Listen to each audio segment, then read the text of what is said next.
Israa'iil ayaa bilowday howlgal gaar ah oo ka socda Hindiya oo la yiraahdo Operation Wings of Dawn, kaas oo ay ku soo daadgureynayso xubno ka tirsan bulshada Bnei Menashe si loogu raro Israa'iil, iyadoo duulimaadkii ugu horreeyay uu horeyba u qaaday ku dhawaad 240 qof. Bulshada Bnei Menashe guud ahaan waxa lagu qiyaasaa ilaa 11,000 oo qof.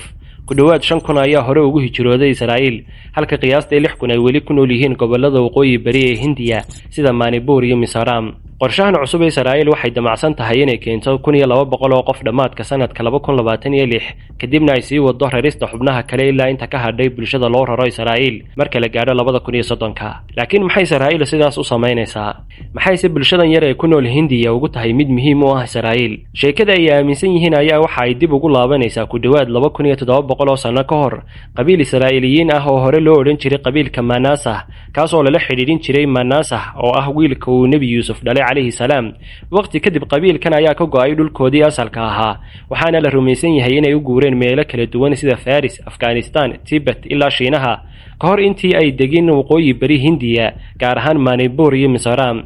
maanta xubno badan oo ka tirsan bulshada Bnei Menashe waxay aaminsan yihiin inay asal ahaan ka soo jeedaan mid ka mid ah qabiiladii hore ee lumay ee Israa'iil, waana taas sababta Israa'iil u keenayso dalkaas iyagoo u arkay inay tahay dhulkoodii awoowayaashood ay ka dhaxleen. Ma rabtaa inaad online-ka lacag ka samaysid dhaqaalena ka kasbatid adigoo mobilkaaga isticmaalaya gurigaagana jooga? waxaad u baahan tahay 60 xirfadood ugu yaraan 2 ka mid ah inaad baratid. haddaba xirfadahaasi waa kuwee?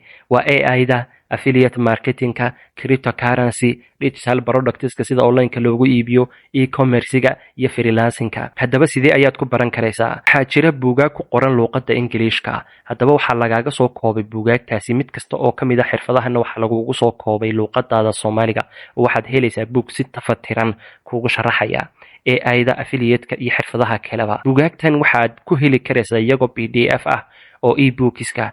mid kasta oo ka mid ahna waxaad ku helaysaa $1 oo kaliya. haddaba $1 ayaad xirfadaasi oo dhan ku dhamaysanaysaa oo aad ku baranaysaa, sidoo kalena fikrad aad uga helaysaa kunana shaqo tagaysaa.